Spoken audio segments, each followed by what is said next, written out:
atuh sia teh.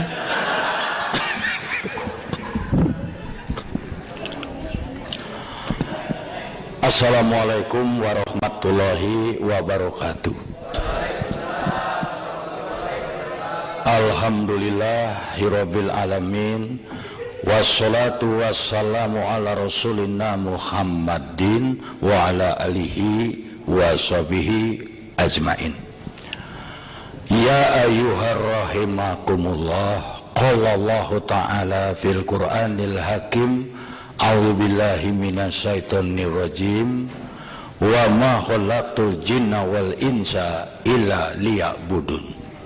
Qala Rasulullah sallallahu alaihi wasallam, innama bu'itstu liutamima makarimal akhlak amma ba'du. Hai. Naon jol hai. Walah aing we nu diharupna urang Jepang hungkul. Padahal teuing.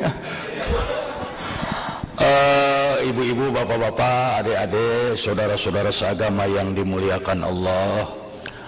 Hari ini saya diminta untuk memberikan ceramah rohani, bimbingan keagamaan.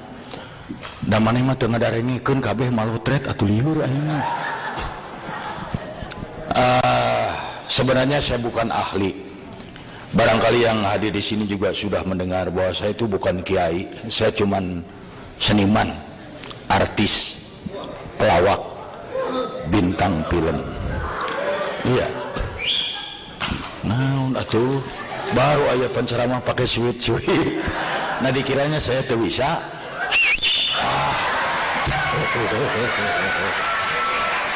Nah, baiklah. Di dalam kesempatan kali ini saya ingin membawa kepada yang hadir sebuah kisah yang pernah terjadi di masa pemerintahan Khalifah Sayyidina Umar bin Khattab, yaitu kisah seorang panglima Islam, Jenderal Khalid bin Walid. Jenderal Khalid bin Walid seorang jenderal yang ditakuti lawan dan dicintai kawan. Namanya harum kemana-mana. Kalau beliau datang ke suatu tempat disambut dengan meriah.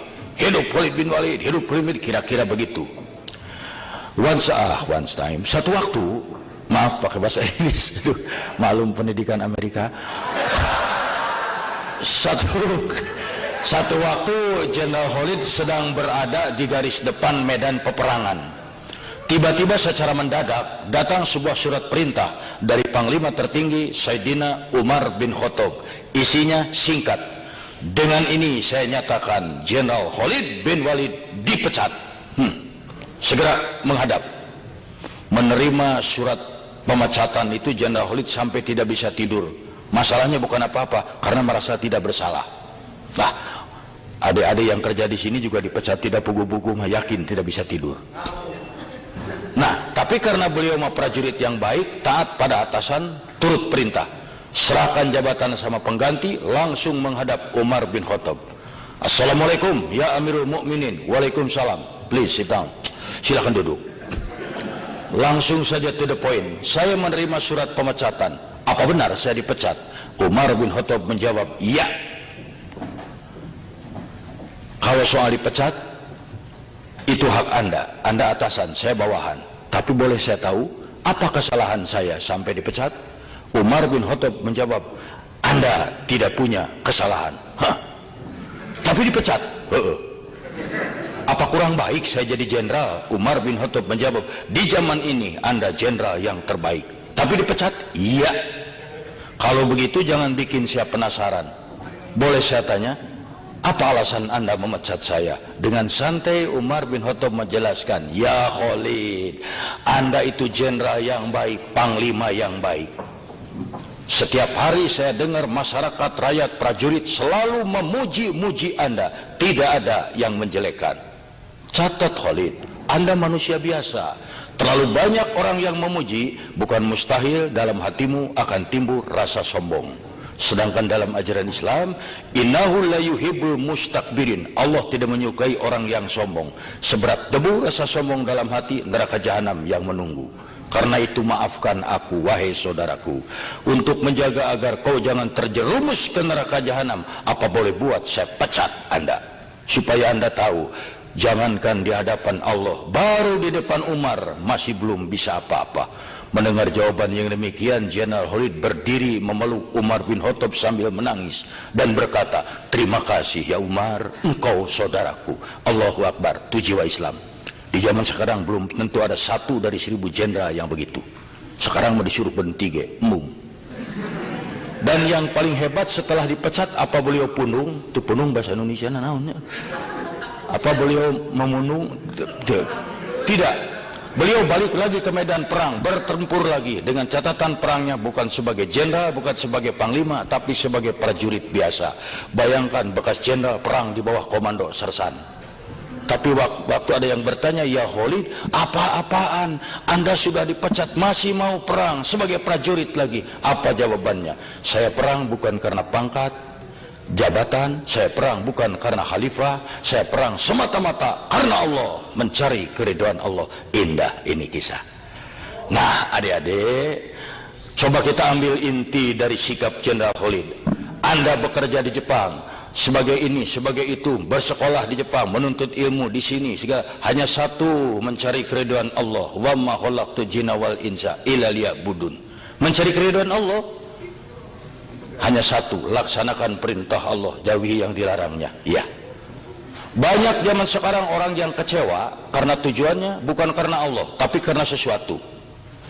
Anda pergi ke Jepang dengan satu itikat, saya cari Jepang, cari duit, pulang dari sana ke Indonesia, punya rumah, punya mobil. Belum tentu. Saya datang ke Jepang, sulit cari kerja di sana, kita cari kerja di sini, gajinya gede segala. Begitu berhadapan di sini, penghasilan tidak seperti yang diharapkan, capeknya melebihi, Anda akan kecewa. Karena apa? Salah tujuan.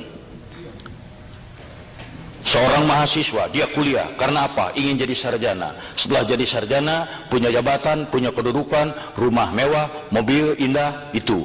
Begitu lulus jadi sarjana, cari kerja pun sulit. Akhirnya apa? Dia kecewa karena salah tujuan. Coba kalau tujuannya karena Allah. Seorang mahasiswa, dia kuliah, ya Allah, begitu mau pergi, saya pergi ke kampus menuntut ilmu karena diperintahkan olehmu. Thalabul ilmi faridatun ala kulli muslim. Mencari ilmu wajib hukumnya bagi setiap muslim. Go, pergi kuliah. Mau jadi sarjana, mau tidak, itu urusan nanti. Apa yang harus jadi sarjana itu sukses hidupnya hanya sarjana? Belum tentu. Lihat macan, lihat harimau, apa pendidikannya? SD juga tidak tamat, tapi dokter dihakan. So, saya berani ngadu harimau jeung insinyur, saya pegang maung. Nah, di sini mungkin juga Anda itu bekerja, mati saya ke Jepang, ternyata di sini kekecewaan yang didapat, biarin aja. Yang penting sekarang saya ke sini mencari keridhaan Allah, cari keridhaan Allah. Satu. Tapi mencari keridhaan Allah tuh ya tidak gampang. Karena apa? Kadang-kadang we must choose one between two. Kita harus pilih satu di antara dua. Mana yang harus dipilih? Keridhaan Allah atau keridhaan bos? Keridhaan Allah atau keridhaan pacar? Keridhaan Allah atau keridhaan anak? Itu bukan main. Saya ambil contoh. Kalau Anda menjalankan ini karena Allah, akan lebih aman. Anda misalnya rajin bekerja karena apa? Bos keras, galak, disiplinnya kuat. Anda akan bekerja rajin sementara bos ada. Si bos ada rajin. Begitu, kemana si bos? Lagi bekerja, santai. Karena apa? Takutnya sama bos. Tapi kalau takut karena Allah, Anda dikerja di ruangan sendirian, tidak ada siapa-siapa, pengawas, kawan, bos tidak ada, kerja aja sendiri. Karena apa? Saya rajin bekerja karena Allah. Yuk. Dipecat pun, kalau Allah ridho, mau apa? Oh, Kang Ibi ngomong mah gampang. Tidak, yang ngatur rezeki Allah. Bos juga kalau dipecat sama Allah, mau apa? Iya. Orang ngomong, itu ngomong mah gampang. Tidak. Saya Kang Ibing tidak punya kantor. Pelawak, di mana sekarang pelawak kantornya? Tidak ada. Kalau dihitung di atas kertas, ada yang manggil ngelawak, anak saya bisa makan. Kalau tidak ada yang manggil, anak saya barangkali sulit makan. Teori, prakteknya, Masya Allah, tidak punya kantor, villa lagi boga. mobil alus, penghasilan teu eleh kudu di Jepang. Naon aing jika Jepang ka di Indonesia gaing beunghar. Ini kepo deui. Bukan masalahnya apa-apa. Saya lihat tuh ada yang wanita lihatnya di bengong nih. Saya juga ngerti dalam hatinya ngomong, itu si Ibing di kaset di televisi mah belon, aslinya mah ganteng. Benar tak? Tidak usah ditepukin. Saya bukan burung merpati. Kos Japati aing pun jeung liur kamera aing mah yeuh. Nerabeng kieu. Nah, ini. Tapi yang paling sulit itu bentroknya. Sekarang diridhoi oleh bos, tidak diridhoi oleh Allah, diridhoi oleh Allah, tidak diridhoi oleh bos. Mau apa? Itu sulit. Umpamanya nggak usah jauh-jauh. Islam mengajarkan sholat, tapi kantor Anda tidak memungkinkan untuk sholat. Coba, bisa saya sholat, tapi bos bisa berkata, pilih mau sholat, kamu keluar dari sini. Kalau tidak sholat, sok ikutin peraturan di sini. Allah memerintahkan, aqimus sholat, dirikanlah sholat. Bahkan masalah kakum fisakor, apa yang menyebabkan kamu masuk neraka, itu karena tidak sholat. Mungkin berat. Saya paksakan sholat, saya dipecat. Saya tidak sholat, Allah. Tapi kalau kita mau, bukankah Allah mengajarkan kita untuk berjuang? Hadapi dong bos, minta dengan tenang, buktikan dengan baik. Saya yakin sebagai manusia hatinya luntur. Masa iya sih 5 menit dari sekian jam diminta untuk jadi tur? Kalau perlu sholat dengan diem. Ya liur panitia, ya bolak balik wae. Tuh ternyata yang mengganggu itu panitia itu. Selamat datang.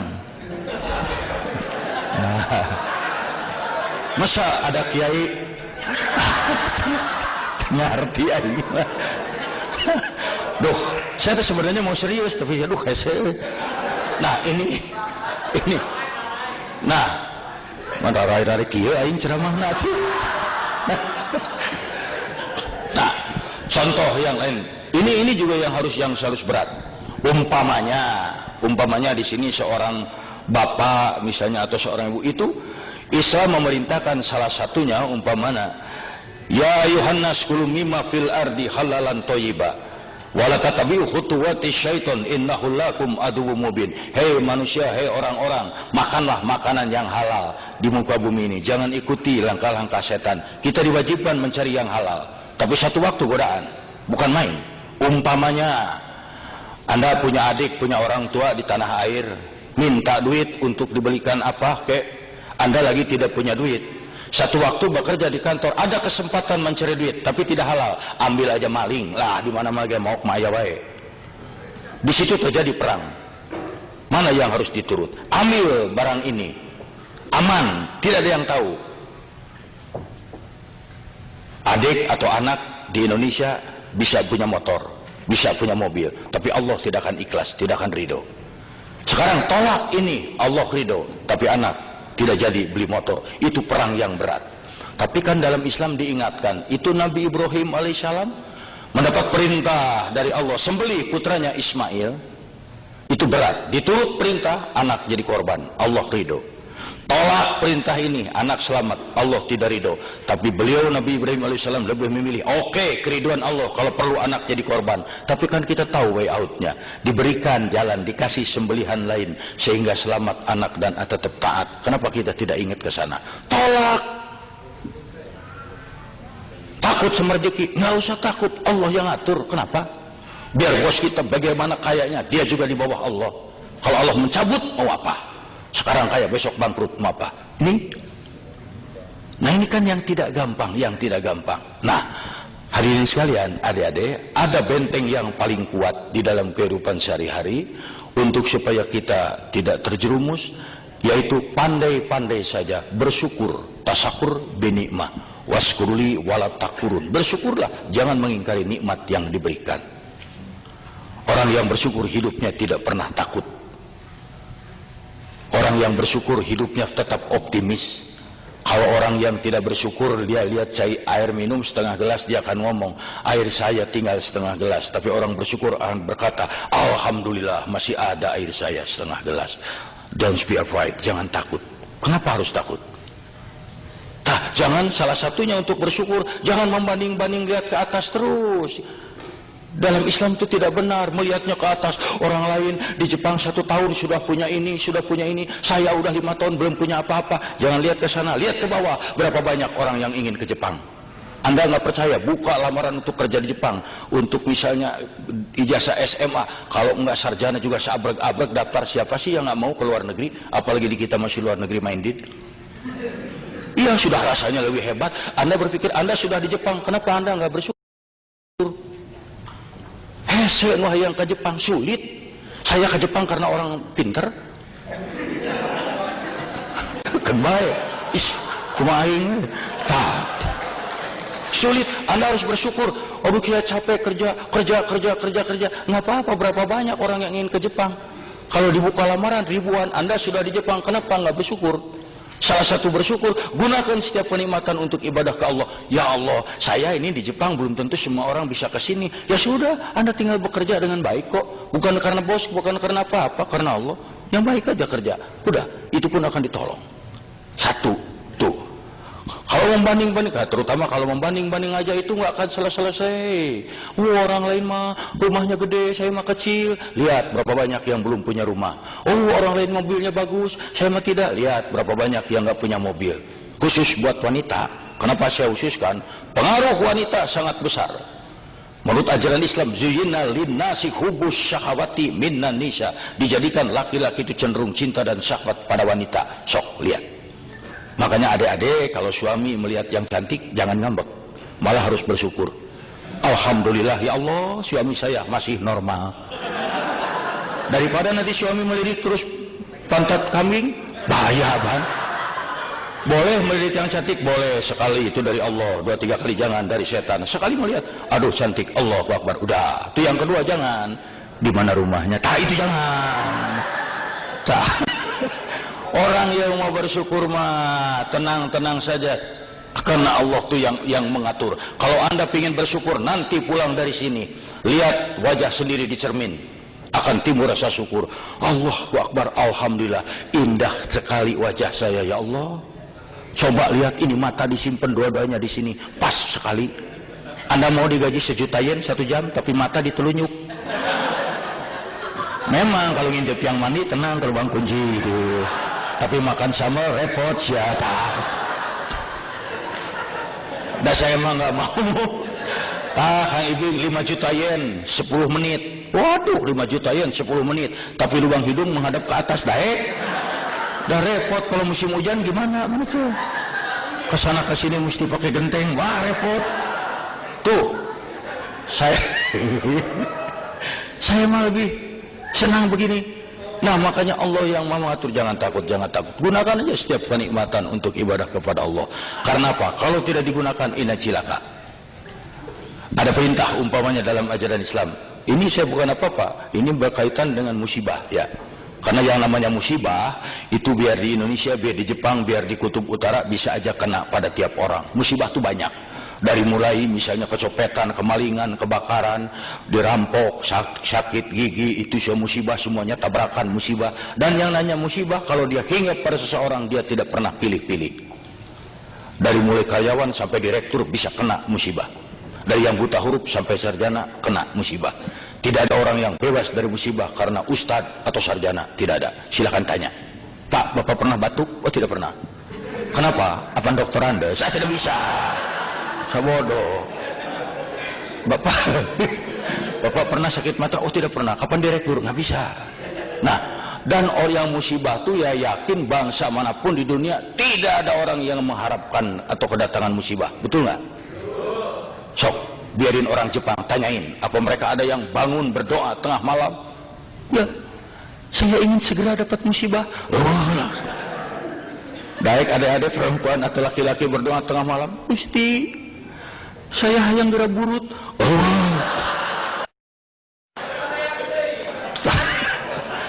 Nah, dan yang namanya musibah ada berapa macam. Satu, musibah itu sebagai ujian. Ujian untuk apa? Untuk meningkatkan keimanan. Anak SD kalau di Indonesia mau naik ke SMP itu ujian. SMP mau pindah ke SMA, SMA mau ke mahasiswa, mahasiswa harus sarjana, ujian. Tanpa ujian tidak naik dia tingkatnya. Demikian pula keimanan, ketabahan terhadap Allah. Tanpa diuji tidak akan meningkat. La tublawuna fi amwalikum wa anfusikum. Kau bakal diuji mengenai diri dan hartamu. Ujian itu pasti banyak. Mungkin Anda nikah sama orang Jepang, ternyata orang Jepangnya itu punya pacar lagi, kemudian Anda merasa disakiti, itu musibah. Kenapa? Dan yang kedua, masobaka min hasana faminallahi wa masobaka min sayiati famin nafsik. Apa saja yang datang musibah kepadamu itu dari Allah. Apa aja kebaikan yang datang kepadamu itu dari Allah. Dan apa saja musibah yang menimpa itu kesalahan darimu sendiri. Semua musibah itu kita yang salah. Sok, renungkan. Kita jatuh, lagi jalan jatuh. Kenapa tidak melihat? Kita yang salah. Kebakaran, kita yang salah. Kenapa tidak teliti mademin kompor? Kesopetan, salah kita. Kenapa tidak nyimpen duitnya di mulut? Ini di mulut masih sulit nyepetnya. Tuh. Salah kita salah, tapi mungkin satu waktu kita punya kesalahan, kita punya musibah, dan setelah dipikir bukan kita yang salah. Umpamanya apa aja kesalahannya, Anda sudah begini sudah baik, ternyata dapat juga musibah, itu ujian. Itu ujian. Dan yang kedua itu kesalahan kamu sendiri. Ini dia. Karena musibah adalah kesalahan dari kita. Tabrakan, salah kita. Kenapa tidak nyetir yang benar? Salah kita. Kebakaran, kenapa tidak teliti?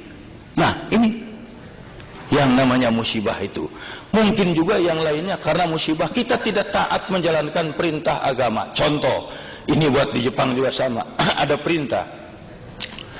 Ya ayyuhalladzina amanu anfiqu min thayyibati makasabtum. Hei orang-orang yang beriman, infakkan sebagian rezeki hasil usaha di jalan yang halal.